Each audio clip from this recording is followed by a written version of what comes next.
Okay, so I thought I'd do like a really random video today of just showing you guys all my houseplants and how I take care of them. I started with just like a few years ago, and then through propagating and gradually getting more and more plants, I kind of now have a bunch, and I think I'm pretty good at taking care of them because it's been a long time since something died on me. So I'll just show you all my plants and kind of talk about, sorry about the weird lighting, kind of talk about how I take care of them. And that blind is broken. My 4-year-old broke it, but it still mostly works.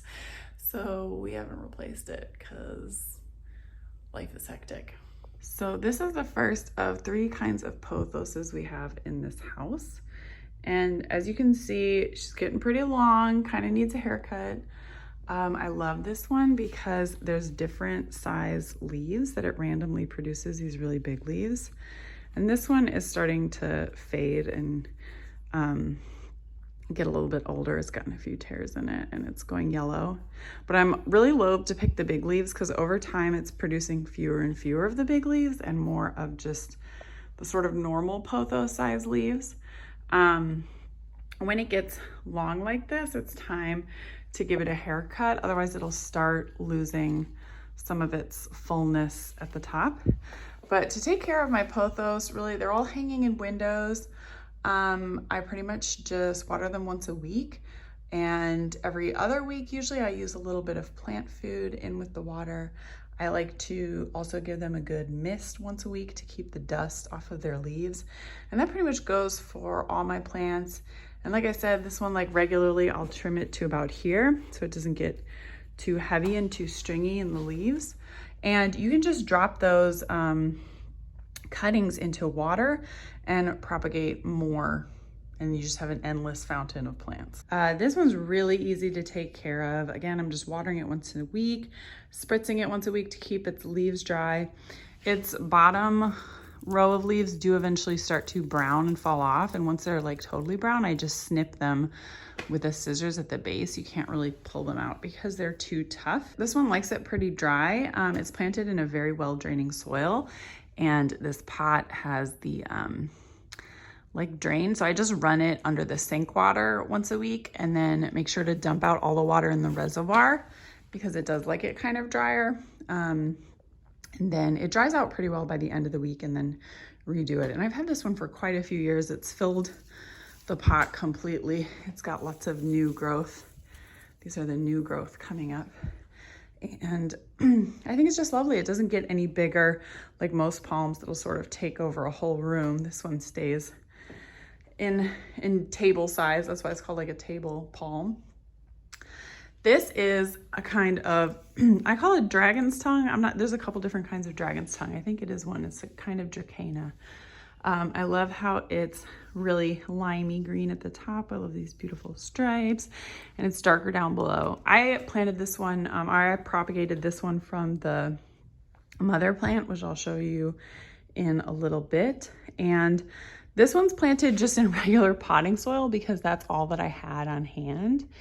And so it doesn't drain super well, but I just, again, water it once a week in the sink. I let it, drain out in the sink completely. There's a hole in the bottom of this pot, and it seems to be thriving. I can't get my dragon's tongues to grow perfectly straight up and down. I don't know if they're just not getting enough sun to that, but I find the curves pretty elegant, and I do rotate it regularly to kind of make sure it's growing in different directions.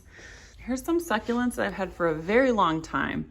These were some of my first plants, and they're super slow growing. I mean, I think I've had these like for years, and they're still just, this big. They have gotten a bit taller over time, these two.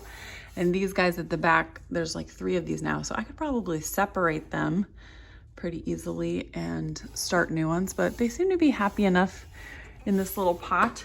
And yeah, those are my spiky boys. These I do not water every week. I water them about every 2 weeks, and just a little bit of water. They don't need much.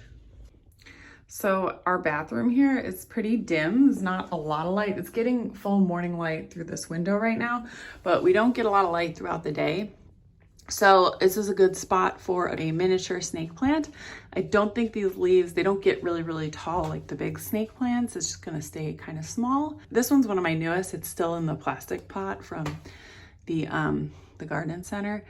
And I'll eventually get like a cuter little pot for it.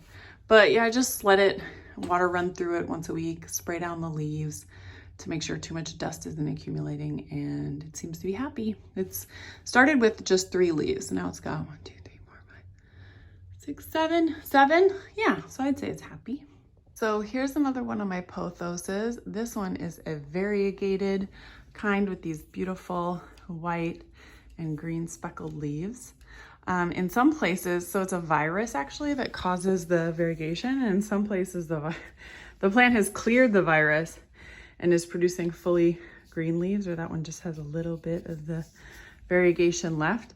If you really want to keep your plant very white and not variegated, and not like lose the variegation over the time, you're supposed to cut the green leaves. But for now, I like the contrast of them.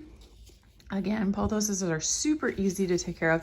It's a really great starting plant. I love hanging plants. Obviously, you're going to see a bunch of them in our house. And they're just like, I don't know, there's something very whimsical about a hanging plant. And pothoses are very forgiving. If you forget to water them, they'll bounce back.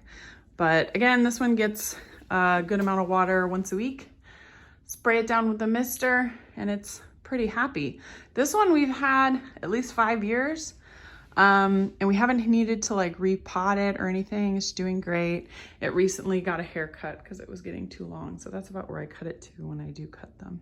This plant, which you've seen behind me in videos, is propagated from cuttings of the, parent pothos that we just saw. It was left in the sun after I treated it for mites, because it used to be in my daughter's room, and the little soil mites really bothered her. They're just tiny little gnats that like tend to stay near the soil, but they don't really like come out of the pots and into the house. But I ended up trying to treat it, and it was outside, and some of the leaves got a little sun damaged. So I'll clip those once it sort of fills out a little bit. This was propagated pretty recently. So my daughter ended up deciding she didn't want any plants in her room because we treated the soil mites a couple times and couldn't really get rid of them. They don't bother me, and I don't see any in there right now. But again, they don't really leave the pot, and we live in a house from the 40s. We have way bigger bug problems than those little soil mites. We get giant Texas roaches coming in from the cracks. So I don't worry about the mites, whatever. I like having lots of plants. This is, sorry it's messy in here, whatever. This is my office, / closet / practice space / plant room. So this is my final pothos, is a neon green. This is my oldest pothos. Gosh, I've had this one about maybe 7 years. When the leaves are new, they're like this brilliant neon, and they get a little bit darker as they age. This one needs a haircut too, just so it'll stay full at the top. Same routine as everybody else. Once a week watering, spraying it down with a mister, giving it plant food pretty regularly. Right over here, here's an aloe, my aloe. This one only gets watered every 2 weeks. These guys are crotons, a couple different species of variegated crotons that I have planted in this pot for a little bit of color in the room. These are thirsty boys, and they're the ones, if I forget to water, they let me know first, because all these leaves start to droop, and it's oh God, time to get the watering can.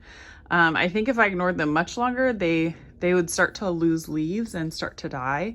So these are kind of my canary for if I've accidentally forgotten to water my plants this week, they'll let me know. And since it's right in front of my desk, I usually don't forget. This is another umbrella plant that my daughter had picked out and was in her room, but she has decided she does not want, so it's joined me here in the office. I keep drip pans underneath because I don't like to bring these all to the tub. They're in heavy pots. So I just water them here, and the little plastic drip pans, collect whatever water runs off. I know how much to water them. So just once I see a little bit of water spilling out the bottom of the planter, then I stop watering. And then that water evaporates pretty quickly because this is a sunroom. It doesn't cause root mold or anything. My dream is for someday this extra screen to be gone, because I don't use an extra screen. My husband does though. He has to when he works in here sometimes, when he is like working from home, which he was doing a lot of during the pandemic. Someday I want that out of there and to have this just be like fully covered in plants. Here is another relatively recent acquisition. Let me see if I can get behind it so you can see the color on this. So this is a peperomia, a money plant. It has these beautiful purplish reddish leaves, and it's in this cute little owl jar. It's like being the owl's hair. So it's doing well since I picked it up. I don't know how much bigger it's going to grow unless I repot it in a larger container. We'll see. So I don't know if it's going to end up staying in this or if it's going to be a fast growing buddy who's going to need to be moved to another situation. Here is what do you call these? Is it a snake plant? I'll look it up and tell you. It's got long, pretty hair. I've had this one for ages too, and I bet if I repotted it, it would like continue spreading to whatever size container it's in. But in this thing, it just, occasionally the leaves on the underside, they turn dry and brown and fall off and new leaves grow. See, there's one that needs to be like picked up. So really just the only extra care for this plant is keeping it tidy and picking off those dead leaves when they do start to die. It was in the stand down here before I got my fiddle fig, and I recently hung it up because I was just like, I want this room to be full of hanging plants. So I think it likes the hanging situation better, although it's like a little weird how it gets pinched by the macrame here, but I think it's okay. I think it'd be cool in a pot, like I've thought about putting it in a pot like this one, you know, where it's like a face and this is the hair, but it would just completely cover the face part, unless I guess I could like trim it and give it bangs. I mean, that might be kind of cool. Maybe I'll try that at some point. Okay. Here is the mother of those dragon tongue plants. So I, a year ago, didn't have any money for presents, Christmas, Hanukkah presents for everybody in the family. So I propagated this for some people, and I propagated some of the other plants too. So I made the cutting here. I made cuttings here and here and propagated from there. And there was another one in the pot that I propagated from. And since then, so if you propagate this plant, if you cut it, a new shoot will come up. So these ones that are nice and straight coming off the curved base, those grew from where I cut it. And since these bottom leaves that are older are getting kind of ratty, I'm thinking about, although it's kind of like a big project, but cutting these where they were started. What you do is you cut them there, you strip off some of the bottom leaves, and you just leave it in water for about a month and roots will form, and then you can replant it. So I might do that and just kind of lose the base of the plant. And then it's also grown babies. So here's a baby that grew off of the base, and here's a whittle baby that's also growing at the base of the plant. So you could just go ahead and dig these two up and start new plants from it. The problem is now I've given all my friends like a bunch of plants, and they're like, please don't give me any more plants. So I don't know. If you want a plant and you live in Houston, hit me up. Okay, and then here is my newest pride and joy, a fiddle-leaf fig. I was so intimidated to start growing one of these plants for so long because I heard that they were very fussy and difficult. Also, they're usually super expensive of an investment because they usually come bigger than this. This one though, when I found it, it was only to like here, which I think is kind of rare to find a fiddle leaf that small. And I think it was just like 20 bucks. And I was like, you know what? Now's the time. Now's the time for me to get a fiddle leaf fig. And I think I'm doing well with it because since I got it, it's grown these 2 new leaves. And they are big and beautiful and very healthy looking. So I'm giving it a lot of sun by being in this south-facing window, but it's not too close to the windows, right? Because if it's too close to the windows, its leaves might get burned. I usually have these slats. I have them wide open right now just to make the light in here a little better, but usually they're a little bit more half closed, so it's not getting too much sun, too much direct sun. Definitely spraying down all the leaves kind of individually with the spray bottle. This leaf was like this when I got it. I don't know why it's got a little crook in it like that, but it's kind of cool. I like it. And watering it once a week, putting a drip pan underneath it. Figs do not like to be moved. So if your strategy is like bringing your fig to the tub and then bringing it back to wherever it lives, that might be a cause of leaf drop. They really don't like any kind of stress and trauma. So maybe try getting a drip pan instead and just carefully filling it until you start to see water coming out of the bottom.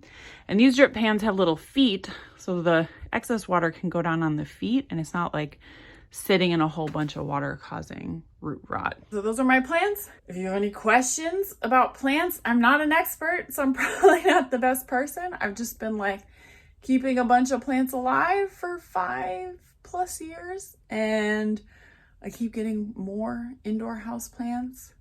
And also I love propagating them and then giving them away to people. But like I said, some of my friends are like saturated in plants and don't want any more. What are really cool plants that you have that you think that I should try growing? Let me know. And I hope this video was entertaining in some way. Please like it if you liked it and subscribe and tell your friends. Okay. Have a good day.